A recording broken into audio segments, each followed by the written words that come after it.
The Little Yellow Digger at the Zoo by Betty and Alan Gilderdale. Too many hippos, the chief keeper said, as he took off his cap and he scratched his bald head. I'm afraid that a number may soon have to go. But the keeper's assistant quite loudly said, No? Too many hippos? Oh no, not at all. It's the pool that's the problem. It's really too small. All that we need is to get in a digger, to come and to dig, and to make the hole bigger. The little yellow digger arrived the next day, and the keepers then took all the hippos away. They were taken along to the sea lion's pool. It was rather a squash, but it kept them all cool. Then the hippo's pool was drained quite dry, and the water sank with a glug and a sigh. The little yellow digger was really quite small, but it started at once to break down the wall, and it worked very hard, with a clatter, thump, thud, to dig very deeply down into the mud.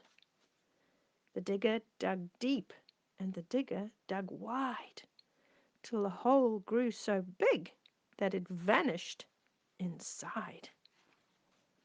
Then up from below came a worrying shout. We're stuck in the mud here. Can you get us out? But the keeper said crossly, I very much doubt we can find a big digger to haul you both out. There's not enough room around the edge of the pool for a digger that's bigger to give you a pull.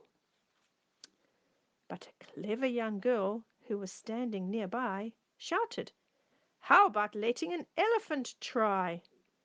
And the keeper replied, That's a splendid idea. Send for the elephant. We need it here. So the elephant came with a thumpety thump.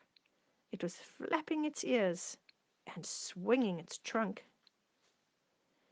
Then they harnessed it up and they threw a rope down to the driver, who caught it and wound it around. He made loops and some knots that he pulled very tight. That's done it, he shouted. We'll soon be all right.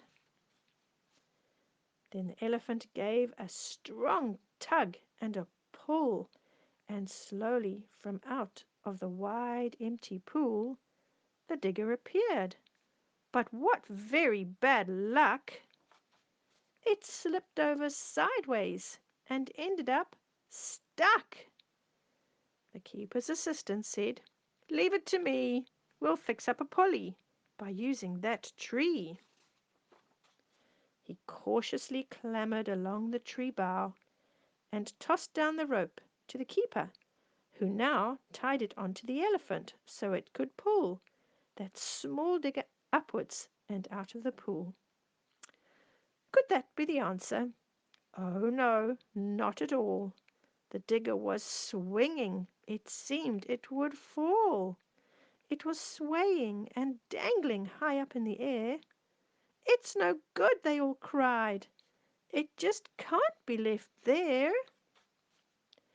We need a strong animal on the far side to pull it right over, the cross keeper cried. But we've no other elephant left in the shed. Well, bring out a camel, the clever girl said. So they brought out the camel, which wrinkled its nose as it snuffled and snorted and dug in its toes. But in spite of the fact that its temper was short, it was tied with a rope that was then made quite taut. Now pull, yelled the keeper. He shouted, Heave ho! And the camel was gently persuaded to go. It tugged on the rope, but the digger still hung over the hole, where it teetered and swung. But at last it was down, and they all crowded round, and the digger climbed up onto firm concrete ground. Then they filled up the pool, now much wider and bigger, and the elephant washed all the mud off the digger. Then it squirted the keeper the cross camel too, on the day that the digger came out to the zoo.